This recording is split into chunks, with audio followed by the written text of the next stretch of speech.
Next, document statistics. So the count and position of document terms are stored. So first, count and position of words or document terms. So there are various terms in this document. So first you need to count those words in the document, how many number of times those words appeared in the document, and position of the document terms also. So easiest for the web crawler. So why we need so why we need this document statistics? So they mainly help in ranking. So when we at the end will provide ranks to all the documents, right? So during that ranking, these document statistics are useful. So based on the count of word in the document as well as position of word in the document, ranking will be done. There are two types of indexes. One is forward index and second one is inverted index. So if you take this forward index, then there are two terms we use here. One is key and second one is value.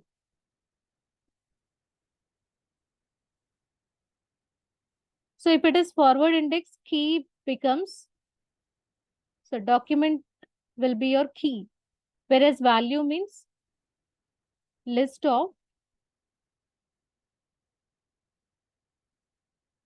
terms and term positions. So this is for forward index.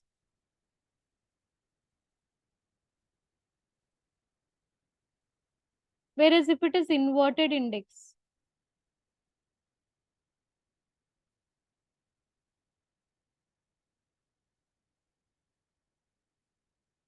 here also will have key value pair.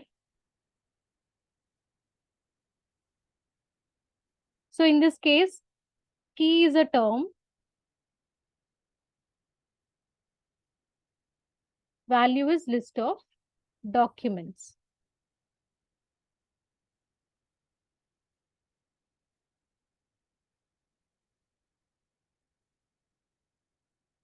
And term positions.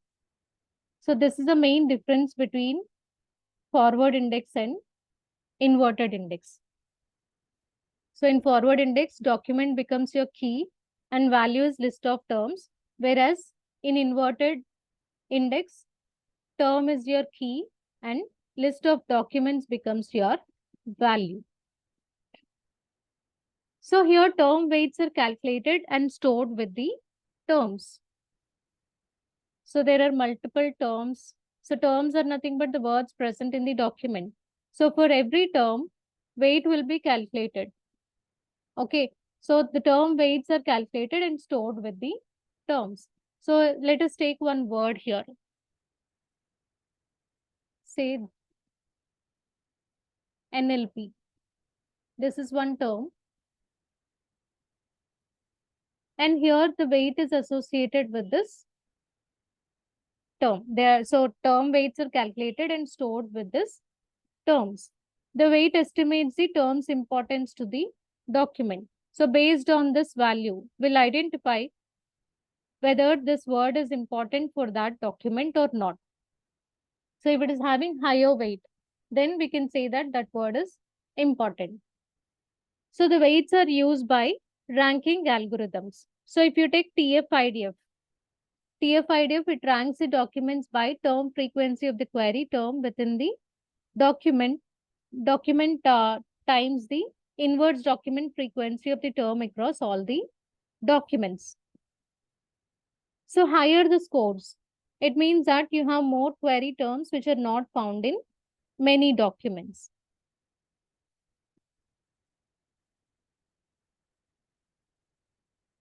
So this is the inversion part.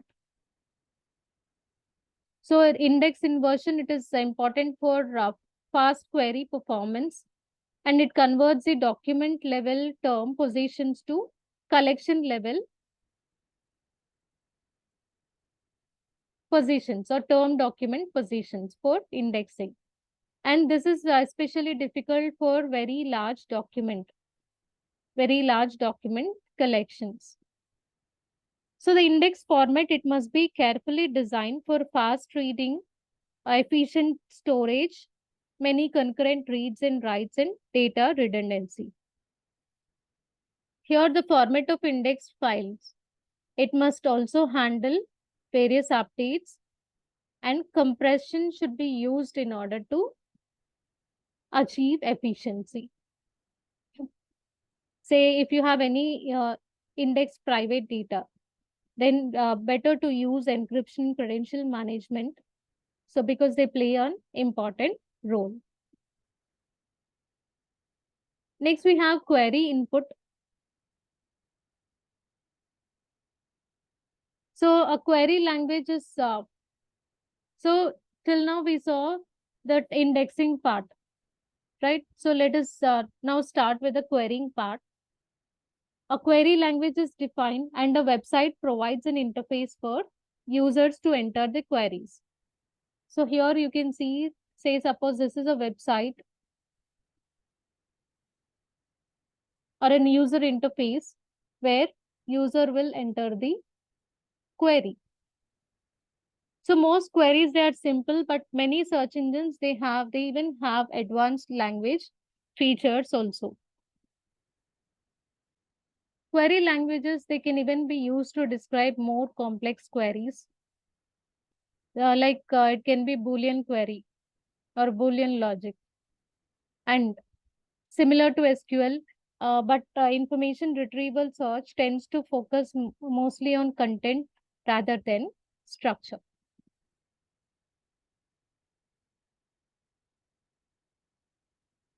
So here the query transformation, it improves the initial query, and so that query will be improved both before the search as well as after the initial search. So why we need to transform a query?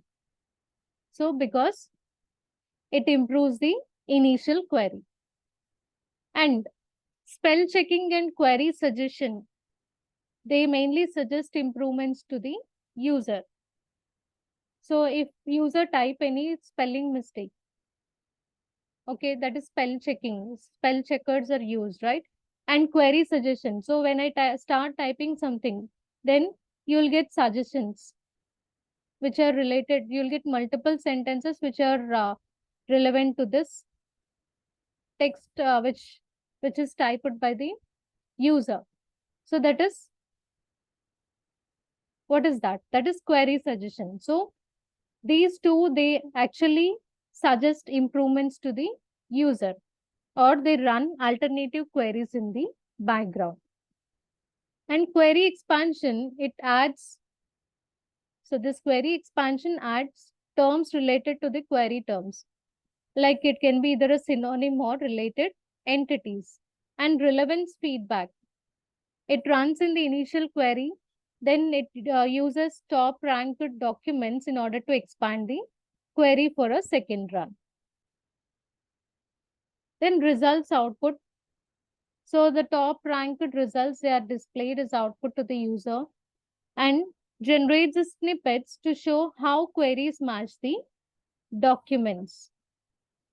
So it will generate multiple snippets, which helps in identifying match between the documents, or a match between the query and the document.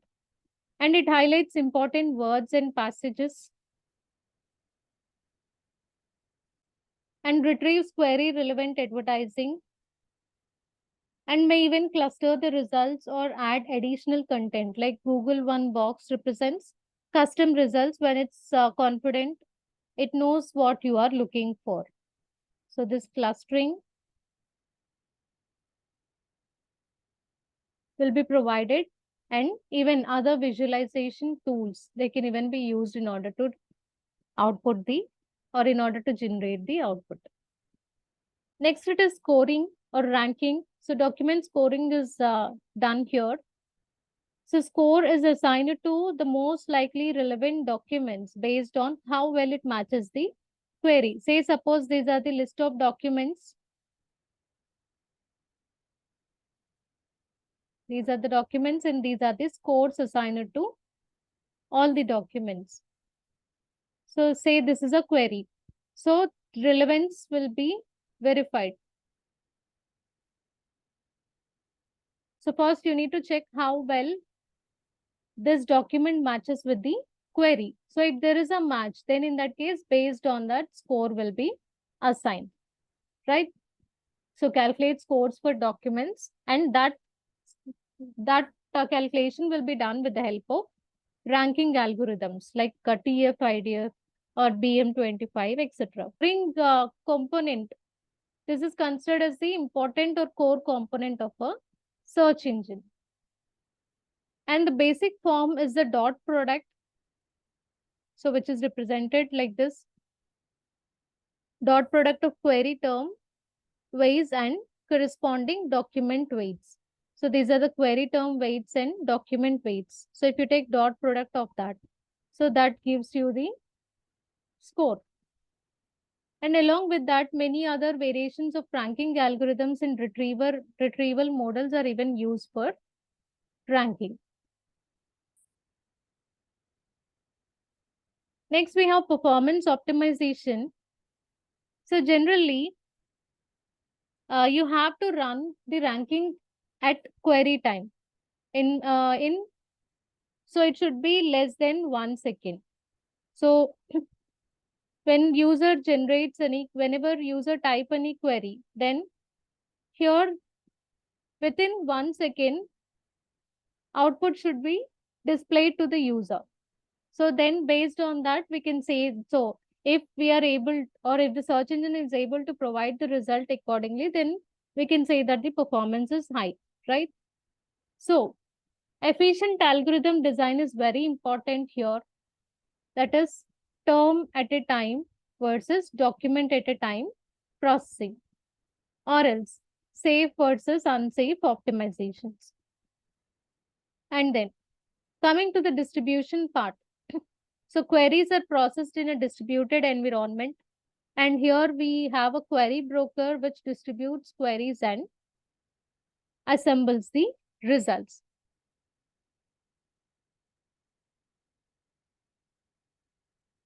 And the last part is evaluation. So here logging user interactions is an essential tool for measuring the performance, and various query logs and click-through data. So they are used to get the query suggestions, or for spell checking, for ranking. Okay, for all these things, we'll be using query logs and click-through data. And in this ranking analysis, say for the same document, if I use two different ranking techniques, say TF-IDF for as well as BM25, then you need to identify which one is the better one, and based on that, you need to select the documents. Say there are list of documents like this, 4 documents, and we use two different ranking techniques for these 4 documents. So based on the scores, so these are the set of scores, you need to identify which one is the better one. Say for the first document, TF-IDF score is more, whereas for the second document, BM25 score is more. Then which document should be considered, or which document should be given higher rank? Okay, so that should be considered. So that is very important. So you can identify that with the help of drawbacks present in these two ranking techniques. So that is nothing but measuring and tuning ranking effectiveness. And here there are few issues like query relevance, topic coverage, etc. And then performance analysis. So here you need to measure system efficiency and then perform tuning accordingly.